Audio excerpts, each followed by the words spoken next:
This episode of Bulletproof Cash Flow is brought to you by Realty Dynamics. Learn how people like you can build substantial passive income while creating wealth for the long term through real estate investing. Visit rdyne.com. That's RDYNE.com.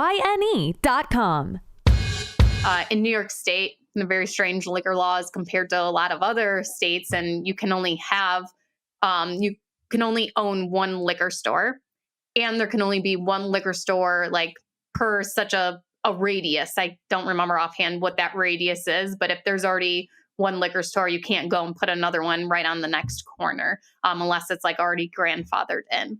So I took a map of my county and I looked, and there was two towns that did not have liquor stores. And there was this vacant building for sale that I'd actually looked at a couple of years prior, and the guy had wanted $60,000 then, or $90,000 then. And I couldn't do that then and didn't think it was worth it. So 2 years later, I was being patient and I got it for $20,000. Working because you want to, not because you have to, is financial freedom. And we want to help you create that. Welcome to the Bulletproof Cash Flow Show. We're going to teach you how to achieve lifetime financial freedom through real estate investment. Your host is a multifamily syndicator and property developer. He's done deals reaching into the hundreds of millions of dollars. You'll hear from experts in all aspects of real estate investment, finance, development, and management. Everything you need is right here. This is the Bulletproof Cash Flow Show. And this is your host, Augustino Pintus. Hey everyone, it's Augustino. For people looking to jump into multifamily, you can build wealth in real estate by leveraging partners using creative financing. Those are a couple of great ways of getting into it. Now, our next guest knows all about this. Some time ago, she was given the opportunity to manage 100 units for a friend with little knowledge on what was involved. She found a knack for managing properties. So she decided to get into her own deals, and she purchased her first rental property in 2014 and has since grown her buy and hold portfolio strategy of residential properties, commercial properties, and mobile home parks as well. Now, aside from her success as a real estate investor, she is also the co-host of the Bigger Pockets Real Estate Rookie Podcast show that has the goal to help investors get into their first deal as well. Now, with all that, I'd like to welcome Ashley Kehr to the show. Ashley, thanks for coming on. Yeah, thank you so much for having me. I'm excited to be here and, of course, talk real estate. Yes. Who doesn't love talking real estate, right? So, guys, like Ashley has to say, you can reach her via her contact page at ashleykehr.com. We'll include a link in the description as well. Okay, Ashley, go ahead and tell listeners about your journey. Yeah, so I actually graduated from college to become an accountant, a CPA, and I started working for an accounting firm, which I learned a lot as an accountant, and has definitely helped me in my business. But sitting at a desk all day was not for me. So I lasted about 6 months. I quit in the middle of tax season. I was not a very liked person by the company after that. And I didn't know what I was going to do. I decided I'd have a baby, be a stay-at-home mom for a while. So I got pregnant. And when I announced that I was pregnant, my childhood best friend, her dad said, you know what, I need somebody, just do some part-time stuff for me if you're interested. I trust you. And you're an accountant. You can do a ton of things. So what that thing was that he needed was for me to manage a 40-unit apartment complex. And he's like, you can do it from home. You can do it however you want. I just need somebody to take care of it. And he had no knowledge or experience of what it took to run it. He had somebody else and he had to let them go. And kind of one of his other business partners oversaw that whole business, and they were kind of separating things. So I had to learn what property management was, what a lease was. I've got this little office with no AC, no window, and just a drawer full of keys and paper leases just thrown into a bunch of files. The leases were only 1 page long. And it took me about 2 years to finally get organized. And within those 2 years, he had accumulated more properties where we were up to about 100 units. And we turned to software, and it was fun. It was exciting because I got to build a property management company. I didn't know anything about it, and I had to do research. I had to learn. I'm sure I lost them a bunch of money at some point just from making mistakes and growing, but I've also made him a lot of money in the long run. So that was kind of my first taste of real estate. But the aha moment I had when I wanted to start investing in real estate was when he told me that he was buying an auto dealership. And he's like, I need you to help me with this, just get things organized and get ready. So at the closing table, he had me open a bank account for the new LLC that was taking over the auto dealership. And he showed me where I needed to take money from to put into this bank account. And at the closing, he let me write out the checks. I mean, these were huge amounts of checks to purchase this auto dealership in cash. And what I saw was, wow, he is taking the equity he has in his residential apartment complexes, and he's remortgaging them, pulling that equity out and using that equity to purchase a business. And that was where it all kind of clicked for me. And I think the fact that he let me be so hands-on, even though I had no experience in purchasing a business or even writing out a check for that big of amount of money, that was just like such a big deal for me. And I think it made such an impact on me. And I'm always appreciative for how much he has let me be involved in and for how much I've been able to learn from him by just giving me that hands-on experience. So that was kind of my little bit of taste of it. And from there, my first partner was actually his son. I said, look what your dad's doing. We should do this. And that's where we went and bought our first duplex. Nice. So before we get into that stuff, I'd love to explore a little bit about the property management side of things, because I think it's one of the scenarios that most people miss, right? They underestimate the amount of effort involved in really properly managing a property, right? So in your case, you have to learn right from scratch, right? And I would say that it was probably like drinking from that whole thing, drinking from the fire hose type scenario, right? Because it's more than just managing a spreadsheet with numbers in it. You also have to be familiar with the laws. You have to get familiar with the software. You have to be familiar with the process that probably didn't exist, and you have to create it, right? So I guess, judging from what you've seen now, why should any new investor hire a property manager? Yeah, so the biggest thing is the laws and regulations and fair housing compliance. That I had no idea about any of those, and I had to learn. And I actually signed up. So I'm located in Buffalo, New York, and they have their Section 8 housing organization here that takes the vouchers. They actually put on a ton of free or low cost classes that you can take as a landlord. So it was Belmont Housing and HomesNY.org. These two organizations gave out these classes. So I signed up for as many as possible, started taking them, started reading books, researching.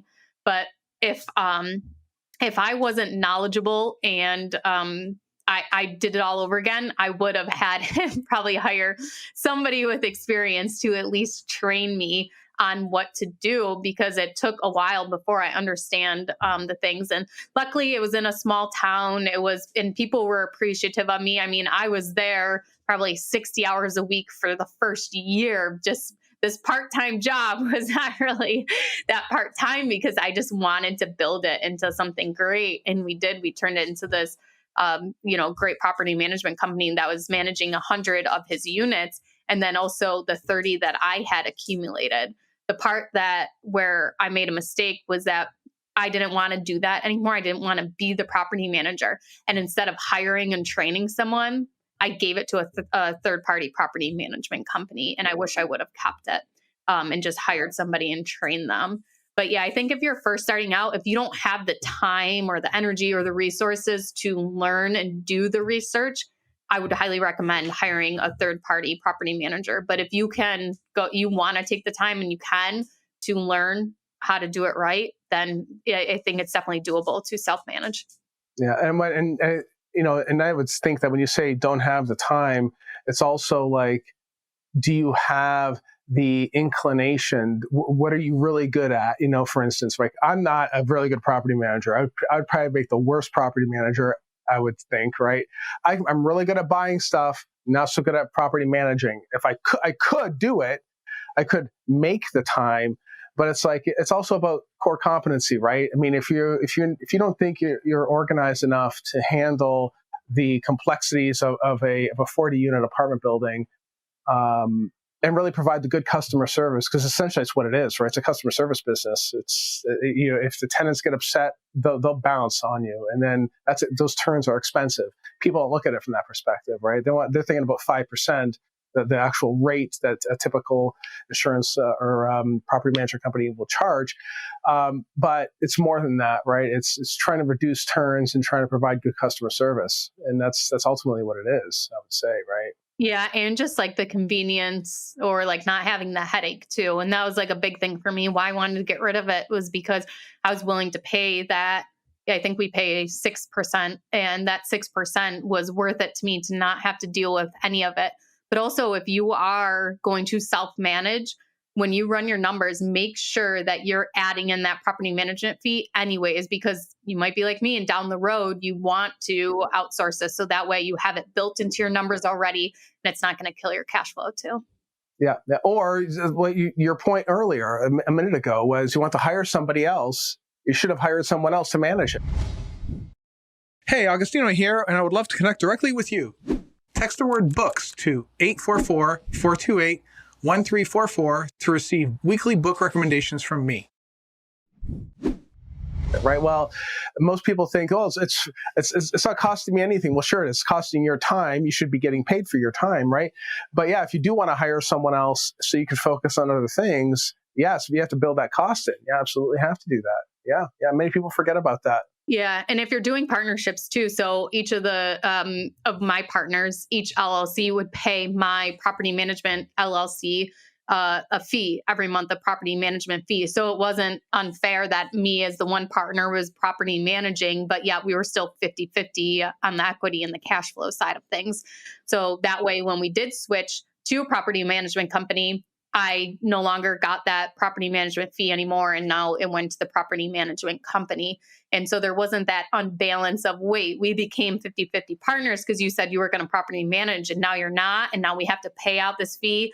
That's not fair because you're not doing any work now and you're still getting this percentage. So that really helped too, is building in that fee, even as an owner running the property management side. It's a very good point, because that's how, when it comes to partnerships, they often go awry because of things like that. It's all about optics. Maybe you and your partner are both, busting your chops in the business, and but it's like someone may get a little irritated about the fact that, oh well, you're collecting this extra 5% here. Why is that? Or now you're no longer doing it. Now I got to kick up extra cash.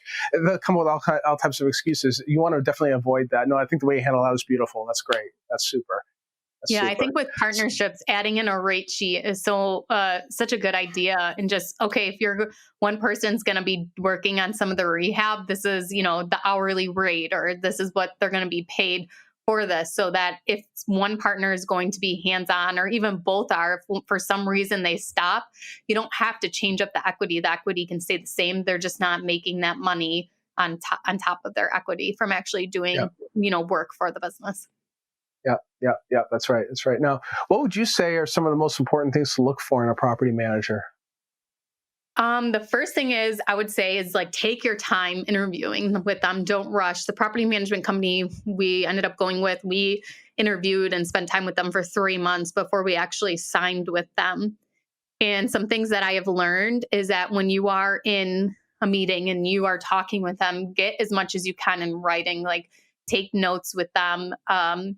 And get all of those fees up front, because there will be fees that are tossed around that you don't see them actually in our contract. So one thing that was brought up in our meetings verbally was that there wasn't going to be a project management fee tacked on to any maintenance done. But what wasn't kind of told to us and was never in writing, so we couldn't say, was that for any turnover for a remodel, there would be that project management fee. So really understanding the fees and different ways that not they can kind of get you, I guess, was something you really want to understand in the beginning, is okay, what happens with the late fees? Are those, kept by the property manager because they collect them? Are those given back to the owner? Is their percentage taken out of the late fees? So lots of different questions as to what actually happens to that. Another thing is talk to them about their systems and processes. So one thing that we've learned about recently is that if we have an appraiser come to the property, or we have somebody just come in to do an estimate on the property or anything like that, they actually have their maintenance worker meet this person instead of the property manager, because then the maintenance worker can bill us for his hours.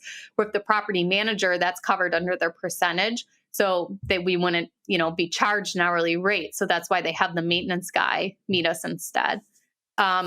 Another thing that we've tried to tighten up with them is the vacancy. So ask what their process is when someone gives their notice that they're going to vacate the apartment. When I did the property management, it was okay. They gave notice. We go in, we take pictures, we get it listed, as of their date. And we minimize that turnover period. Before that person moves out, we want to have the next renter ready. Even if it needs work done to it, we want to have somebody signed and ready to go when that work is done. Well, we've had a hard time getting them to kind of button up that time period and getting in to show yes, it is a huge inconvenience to try to schedule with a tenant when they're getting ready to move out. But that costs so much money leaving an apartment vacant. And even when they've been doing turnovers, even after while the remodel is going on, they wait till the remodel is done, then it's being listed, then it's being shown, and it's just that wastes so much time. So getting a glimpse into their systems and processes is important. And especially on the maintenance side, ask what happens when, somebody calls in with a maintenance request. What is the process? What is the time frame that a maintenance request is going to be taken care of? Whether that's what's the communication like? Are they going to be calling the tenant within 24 hours to schedule? Will it be 72 hours that somebody will actually be on premise to look at the issue? And you want to learn as much as you can as to what they do in certain situations, along with the fees, but also how a tenant is going to be treated throughout that whole process too. See, as you're describing all those things, I'm hearing I'm reflecting back on my own experience, right? Yeah. And we have a lot of stuff, right? A lot of assets, and it's very, very hard to get our old property management company to do anything remotely close to what you just described, right? Yeah. And I think that's probably the biggest hurdle, right? Is that many of these companies, even the well-established ones, don't operate that way. That kind of it's almost seems like it's somewhat haphazard, which is probably one of the reasons why you said earlier I should have just hired someone to work. I should have just trained someone to work in the group as opposed to offshore or offloading it to a third party.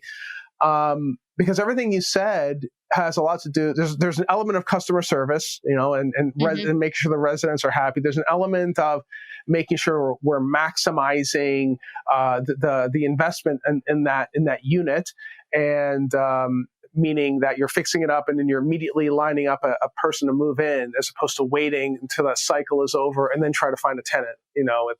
So. Is it because many of these property managers don't really care? I'm sure there's other reasons, but I think it's more like they grow too fast. And they're not ready to take on so much.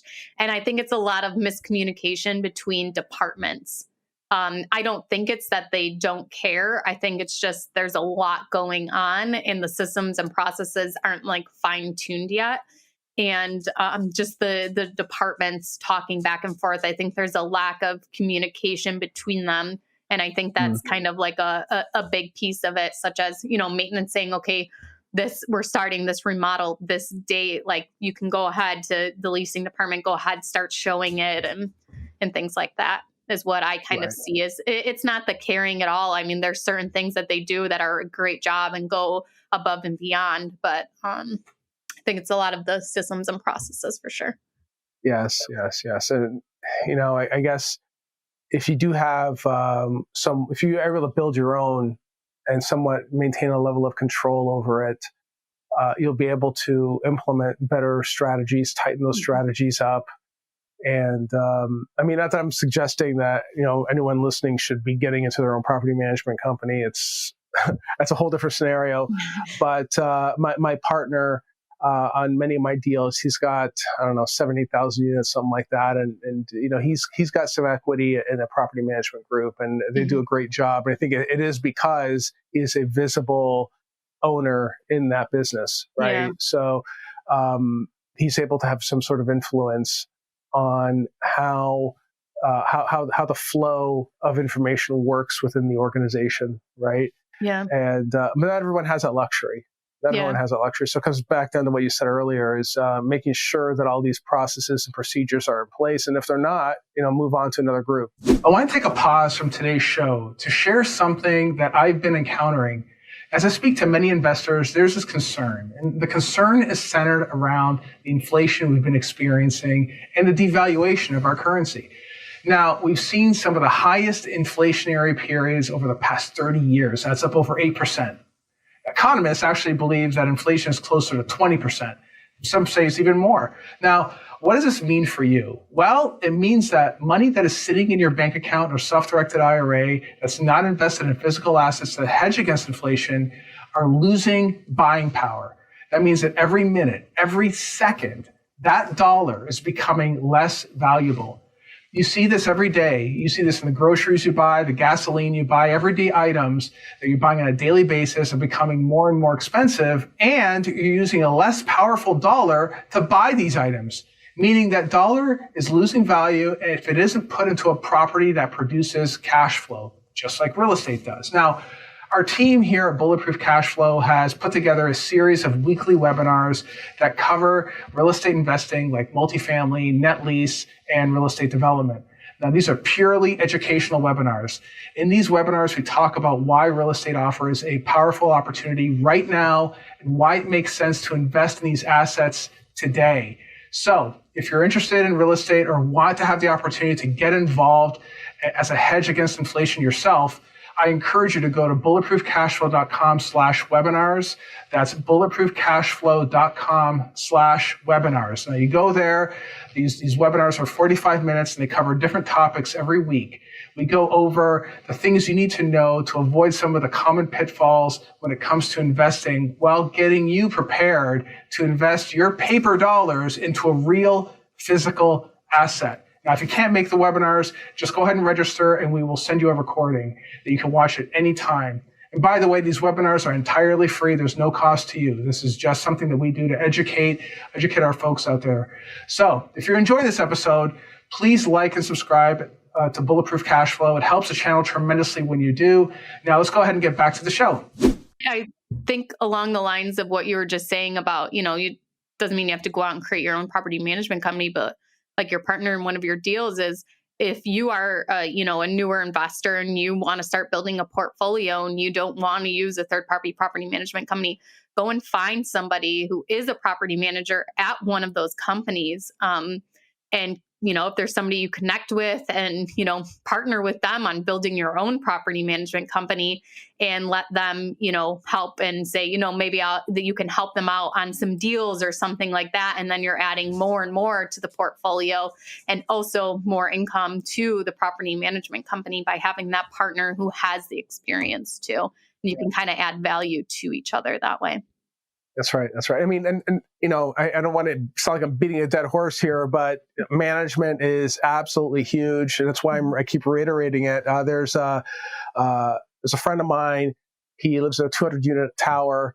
Before it was managed by someone that actually owned the building, right? Or they're a part owner in the building, right? So everything was done very, very quickly. The maintenance was always on top of things. The place was somewhat clean. It was still clean, right? But it could have been a better job. But the elevators are always running, and there's no real complaints. Mm-hmm. B-class asset, nothing crazy. Well, they just sold this company. They sold the building to another group, and it's almost like now all he does is complain about it. And it's funny. It's the same building. The building's the same. Yeah. Right. It's like it's the customer service aspect that's been drastically changed. Yeah. They immediately changed their hours from 8 a.m. to 10 a.m. when no one is there. So everybody's already at work, right? Right. So Yeah. if they need to get into to talk to someone in the office, forget it. You're not doing it. Yeah. Little things like that. And or if you do go to the office, you're met with a scowl, and it's Right. like Yeah. Like you're an inconvenience. you're an inconvenience, right? It's amazing how the management will change a culture Hmm. so much so that when I go to visit, there's people in the elevator. I just talk to people because I'm curious to see what they Yeah. think. Every single person says they're leaving. Every single person that gets in the elevator, I say, "Hey, how you like living here now?" "Oh, I hate it. I'm moving." Yeah. Every single one. Wow. So it matters. Management Yeah. matters. It matters. It matters. So.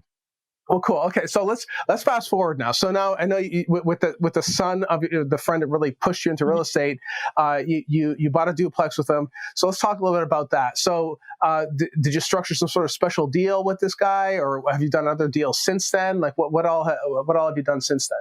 Yeah. So I was just we had been childhood friends. I was best friends with his sister growing up. So we knew each other a long time. We trusted each other. And he had a bunch of savings that he had been talking to me about how he wanted to do something with it. And so I was like, well, what about real estate? And so it was actually the first property we looked at, we ended up buying, and he put up the money for it.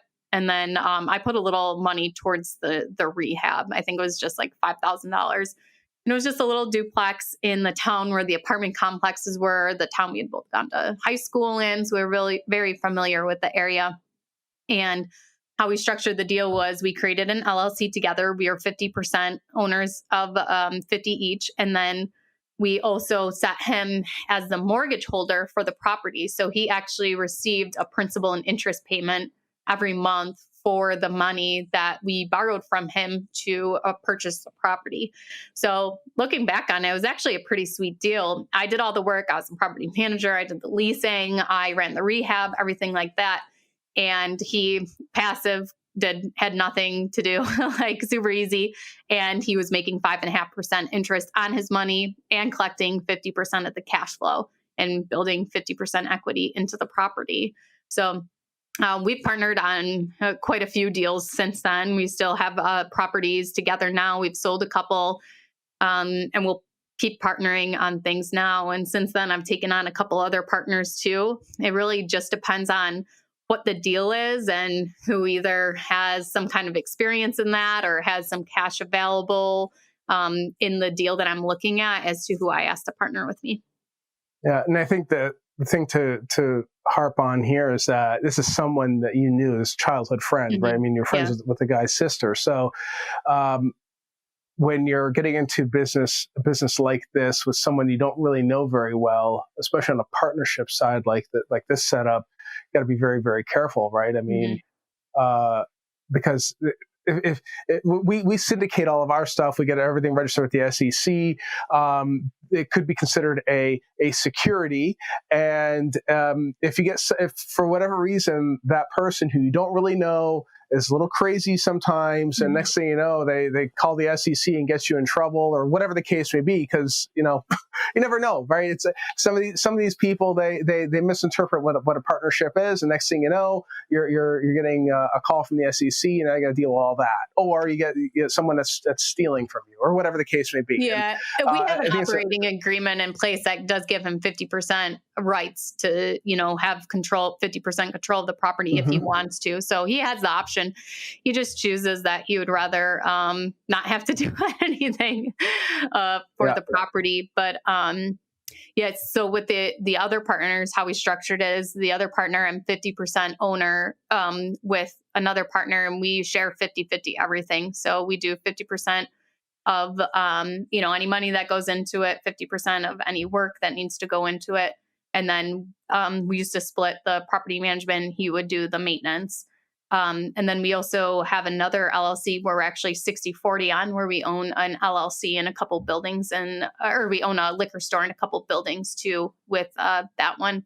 And then I have a third partner who we are currently doing short-term rentals together and a development company, and we're 50-50 on that too. And he's more of kind of the operations of things, and I'm more infusing the money in the capital to getting the business started. But with to your point, like all three of these are like people that I like, know, and trust.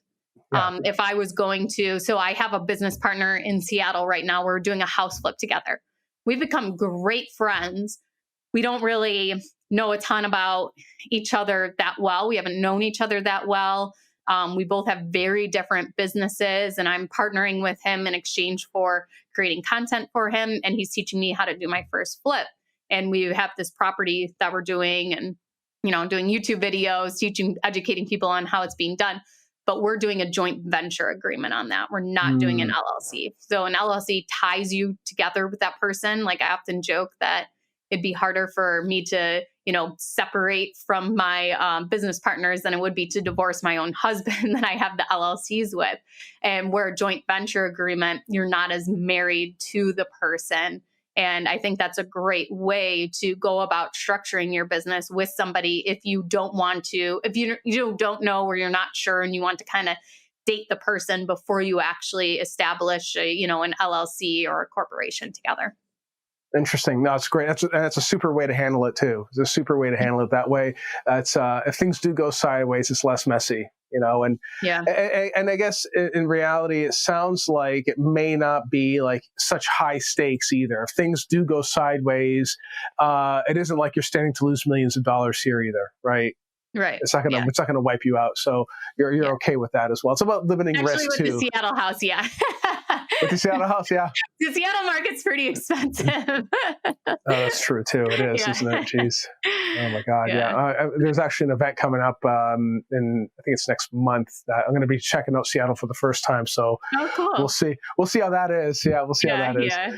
So, but you mentioned liquor stores and stuff like that. Like, are these like publicly traded? I'm not sure there even is a publicly traded liquor store scenario, but I don't know about that. But are these like independent stores, sort of like a double net or triple net type scenario, or what?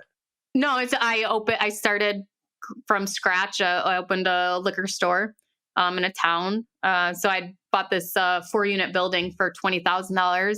It was 2 residential, 2 commercial, and I gutted it, rehabbed it. And then I didn't really know what I wanted to do with this building. And so that's why I decided, I'm going to put a liquor store in there. In New York State, the very strange liquor laws compared to a lot of other states, and you can only own 1 liquor store, and there can only be 1 liquor store like per such a radius. I don't remember offhand what that radius is, but if there's already 1 liquor store, you can't go and put another one right on the next corner unless it's like already grandfathered in. So I took a map of my county and I looked, and there was 2 pinpoints, 2 towns that did not have liquor stores. And there was this vacant building for sale that I'd actually looked at a couple years prior, and the guy had wanted $60,000 then, or $90,000 then, and I couldn't do that then and didn't think it was worth it. So 2 years later, I was being patient and I got it for $20,000. And so I started my liquor license permit. I hired a broker to actually handle the liquor license for me. While that was all processing, I was rehabbing the building. And then we hired a manager, a couple part-time employees. We bought all our inventory, and now we have a operating liquor store in one of our units.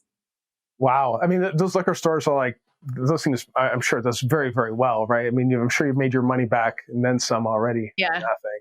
Yeah. It's like such an interesting business, I guess. I feel like I'm, it's very different from real estate because this is the first time I've had employees, and we actually just had so we've been open since November 2020 was when we got our liquor license issued to us and when we opened. So we just had our first instance where it was like, we don't have anybody to work. What should we do? Like, this person hurt their back and none of the other employees can work. And so that was very different for me having to kind of handle that. But we set it up where everything is pretty hands off. My partner and I don't do anything for the business. We just get a text once in a while with maybe a question as to how to handle something, or they need, want to do some kind of update or something to the store. And, we say yes or no if they can spend that money. But it's been really great having it hands off and finding a good manager that takes care of everything. And then we have a bookkeeper and everything like that for kind of a little checks and balances too. Nice, nice. You think you might do any more of those stores then? Not a liquor store because you can only own one in New York State. So Like you can only own one, like you personally, or is it, would you have to set up a separate? Because I mean, there are chains, right?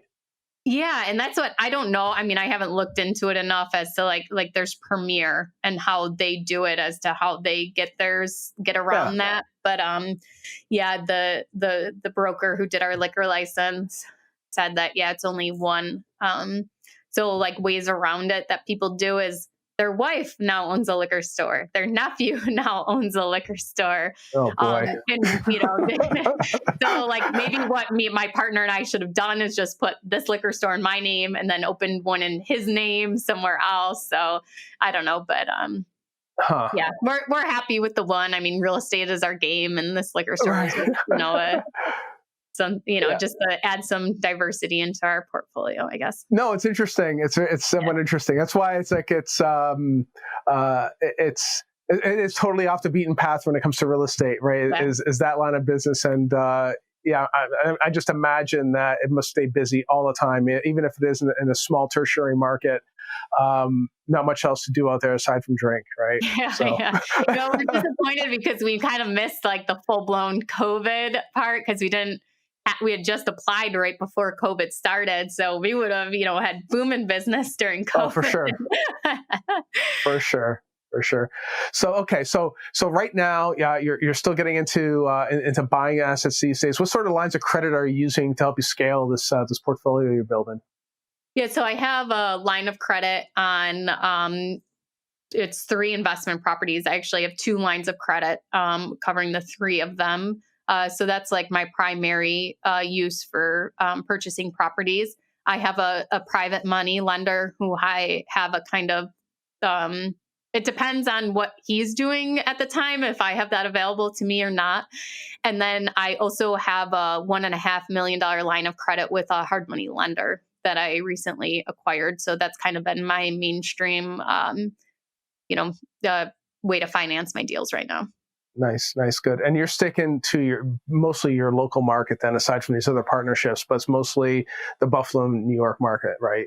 Yeah. So suburbs, the very rural areas. The properties I'm working on now are short-term rentals. They're on a little bit of land cabins that I'm rehabbing as short-term rentals. So.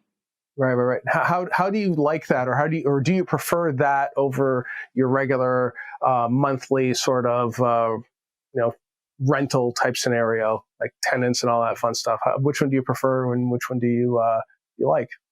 I prefer the long-term rental as an investment strategy, just to build wealth, and I think that that's more secure. If we do go into a recession, I think that people aren't going to travel as much and pay for short-term rentals to stay in. So I think that could, if a recession does happen, that could hurt the short-term rental market.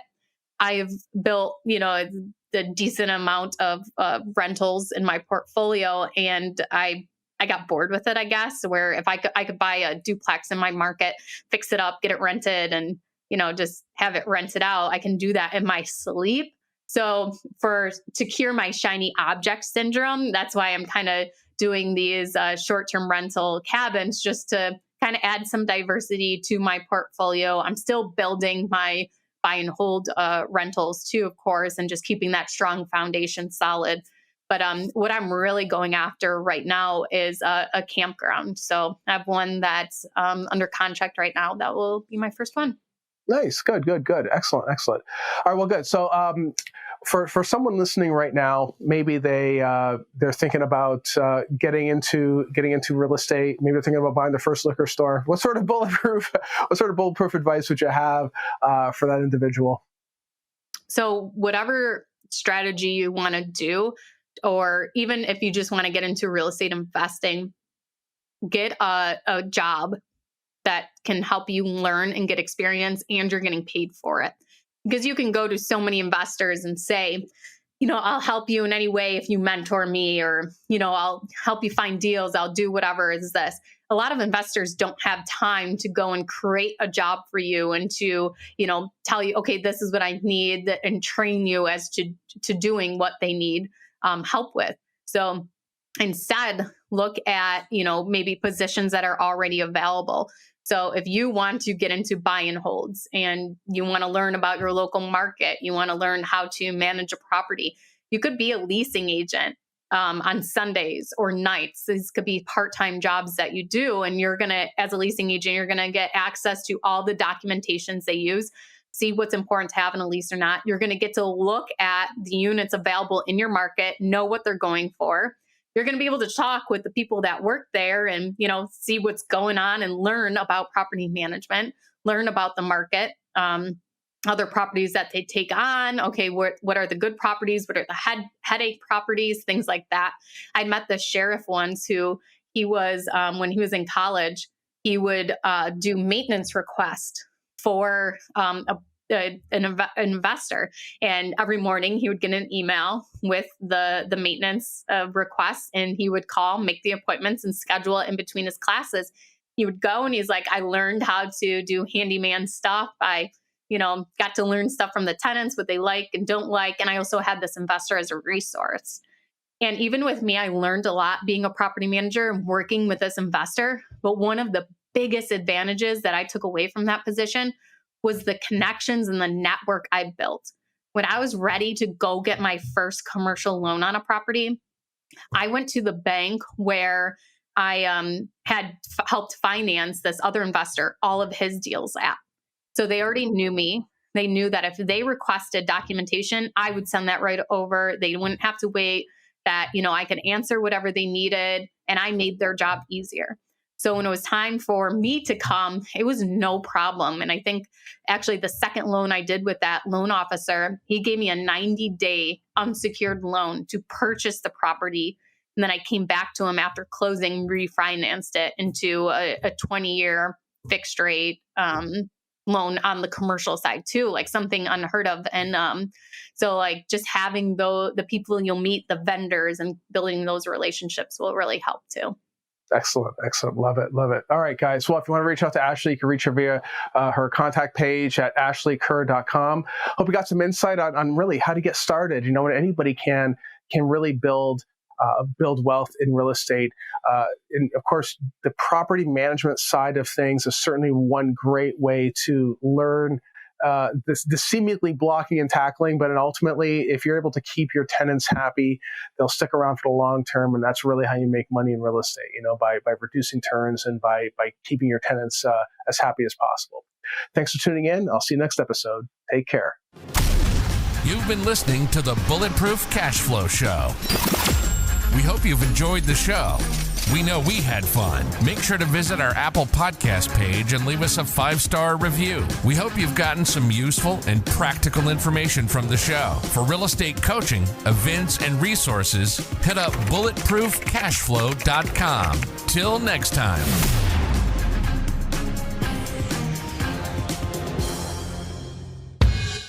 No information in this episode should be considered specific, personal, or professional advice.